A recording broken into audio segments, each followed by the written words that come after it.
Standard 7 Hindi subject lesson number 6 पृथ्वी से अग्नि तक। इस लेसन के लेखक है डॉक्टर APJ अब्दुल कलाम, जिनका जन्म हुआ 15 अक्टूबर 1931 को और उनकी मृत्यु हुई है 27 जुलाई 2015 को। डॉक्टर अब्दुल कलाम जो हमारे देश के राष्ट्रपति भी हो चुके हैं और उतना ही नहीं, उनको भारत रत्न का सम्मान भी प्राप्त हुआ है। वो एक वैज्ञानिक भी थे, जैसे कि पृथ्वी, अग्नि, ये मिसाइल्स तैयार करने में उनका बहुत महत्वपूर्ण योगदान रहा है। मिसाइल के क्षेत्र में भारत को अन्य देशों के बराबरी का स्थान डॉक्टर APJ अब्दुल कलाम ने प्राप्त करके दिखाया है। तो पृथ्वी ये जो एक उपग्रह है वो 25 फरवरी 1988 को सुबह 11:23 पर छोड़ा गया था और देश के रॉकेट विज्ञान के इतिहास में ये एक बहुत ही युगांतकारी घटना थी, क्योंकि मिसाइल के क्षेत्र में देश को आत्मनिर्भर बनाने में जैसे कि डॉक्टर APJ अब्दुल कलाम यशस्वी हो चुके थे। बाकी के सामर्थ्यशाली राष्ट्रों के बराबर के ग्रुप में, उनके समूह में, मतलब वो जो चुनिंदा राष्ट्र थे उनके समूह में भारत को उन्होंने पहुंचा दिया था। लेकिन क्या एक पृथ्वी ही पर्याप्त होगा? मतलब एक मिसाइल छोड़ने से ही काम हो जाएगा? क्या 4-5 मिसाइल प्रणालियों का स्वदेशी विकास हमें ताकतवर बना पाएगा? इसी दौरान, मतलब इसी चश्मदीद में अग्नि को एक टेक्नोलॉजी प्रदर्शन परियोजना के रूप में विकसित किया जा रहा था। मतलब पृथ्वी के मिसाइल के बाद, इस उपग्रह के बाद अग्नि नाम का उपग्रह प्रक्षेपित करने की तैयारी भारत में चल रही थी और कम से कम 500 से अधिक वैज्ञानिक इस विशाल प्रक्षेपण के कार्य में जुट चुके थे। एक बहुत बड़ा जैसे नेटवर्क संगठन बनाया गया था। जैसे कि पृथ्वी उपग्रह 25 फरवरी 1988 को छोड़ा गया था, मतलब प्रक्षेपित किया गया था, वैसे ही अग्नि का प्रक्षेपण 20 अप्रैल 1989 को निर्धारित किया गया था। ये बहुत ही अभूतपूर्व जैसे कि हमारी सक्सेस थी हमारे भारत की। अंतरिक्ष प्रक्षेपण यान के विपरीत मिसाइल प्रक्षेपण में व्यापक स्तर पर सुरक्षा संबंधी खतरे शामिल होते हैं।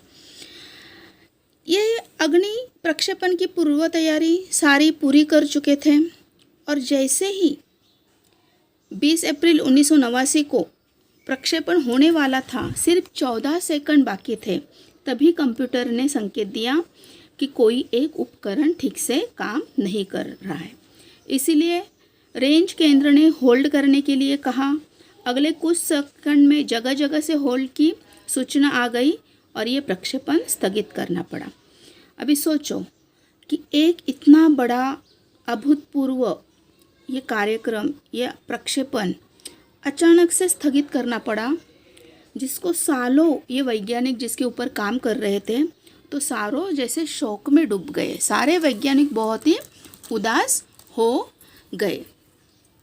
अभी उनकी उदासी दूर करनी थी तो उस टीम के सदस्य या टीम लीडर हम कह सकते हैं डॉक्टर APJ अब्दुल कलाम थे। वो अपने टीम को मिलने के लिए गए। सारे सदस्य शोक में डूबे हुए थे। फिर उन्होंने उनको संबोधित करते हुए एक अपना अनुभव उनको कहा कि जब मैं SLV-3 के प्रक्षेपण, मेरा ये प्रक्षेपण यान जब मैं प्रक्षेपित कर रहा था तो वो प्रक्षेपित होते ही समंदर में गिर गया और खो गया। उसके बाद उसको ढूंढा गया, उसको ठीक ठाक किया गया और उसके बाद उसकी सफलता हुई। लेकिन आपका मिसाइल तो गिरा विरा टूटा विटा कुछ नहीं है। आपका मिसाइल तो अभी तक आपके सामने है और ऐसा कुछ नहीं कि आपने बहुत कुछ खो दिया है, क्योंकि जो भी दोष है उसका वो 1-2 हफ्ते में सुधारा जा सकता है। इस अनुभव को कथन करने के बाद सारे सदस्य जैसे अपने शौक से बाहर निकल आए और फिर से अपने काम में जुट गए। 10 दिन अथक मेहनत के बाद, दिन रात मेहनत के बाद फिर से एक बार अग्नि मिसाइल प्रक्षेपण के लिए तैयार हो गया। और अभी 1 मई 1989 को तारीख निर्धारित की गई। अभी सिर्फ 10 सेकंड ही बाकी थे प्रक्षेपण के लिए। फिर से होल्ड का संकेत आ गया और ये प्रक्षेपण फिर से एक बार स्थगित करना पड़ा। तो फ्रेंड्स, रॉकेट विज्ञान के क्षेत्र में ये चीज़ें बहुत आम हैं, क्योंकि कोई हम एक प्रक्षेपण करते हैं तो उसमें बहुत सारी कठिनाइयाँ आती है, बहुत सारे वैज्ञानिकों को बहुत सारे परिश्रम करने पड़ते, ऐसे समस्याएं आते ही रहती है। फिर से डॉक्टर APJ अब्दुल कलाम ने अपने सारे परिवार को, अपने सारे सदस्यों को संबोधित करते हुए कहा कि बहुत मुश्किल से कि किसी प्रयोगशाला को या किसी संस्था को ऐसे प्रणाली विकसित करने का अवसर मिलता है, और हमें भी वो अवसर, अग्नि जैसी प्रणाली विकसित करने का अवसर हमें हमारे देश ने दिया है। तो बड़े अवसर के साथ साथ चुनौतियाँ तो आएगी ही, हमें हिम्मत नहीं हारनी चाहिए। हमें समस्याओं को हमें हराने का मौका नहीं देना चाहिए। देश को हमसे सफलता की उम्मीद है, तो चलो हम सफलता को ही अपना लक्ष्य बनाएंगे। फिर से एक बार सारे वैज्ञानिक काम में जुट गए और सदस्यों से ही एक की आवाज़ आ गई कि 1 महीने के ख़त्म होने के पहले ही अग्नि का कामयाबी से प्रक्षेपण करने के लिए हम सब यहाँ पे वापस उपस्थित होंगे। ये किसी आश्चर्य से कम नहीं था। सारे कर्मचारी फिर से लगातार काम करने के लिए लग गए। केवल 10 दिन में पूरा काम कर डाला उन्होंने। अब बाधाएं जो थी वो पैदा करने की बारी अभी मौसम की थी, क्योंकि अभी एक चक्रवात का खतरा मंडरा रहा था।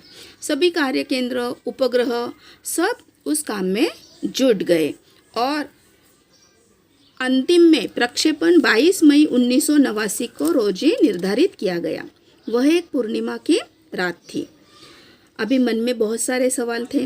क्या हम इस बार अग्नि प्रक्षेपण में सफल हो पाएंगे? दिमाग में बहुत सारे सवाल खड़े हो चुके थे।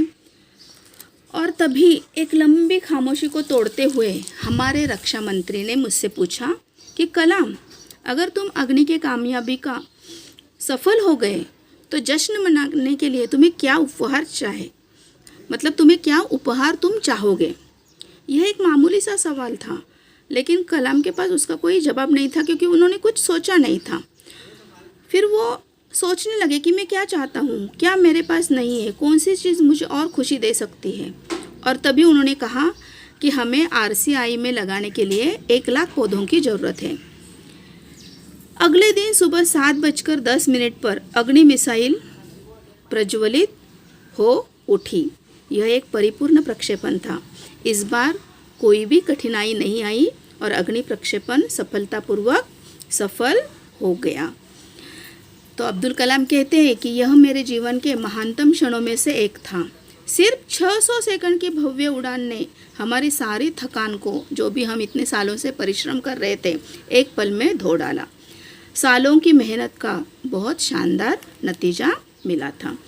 तो इस तरह से इस लेसन में अग्नि ये मिसाइल को प्रक्षेपित करने के लिए कैसे कैसे बाधा आई, उन बाधाओं पर वैज्ञानिकों ने कैसे हल निकाला, इस बारे में इस लेसन में बताया है।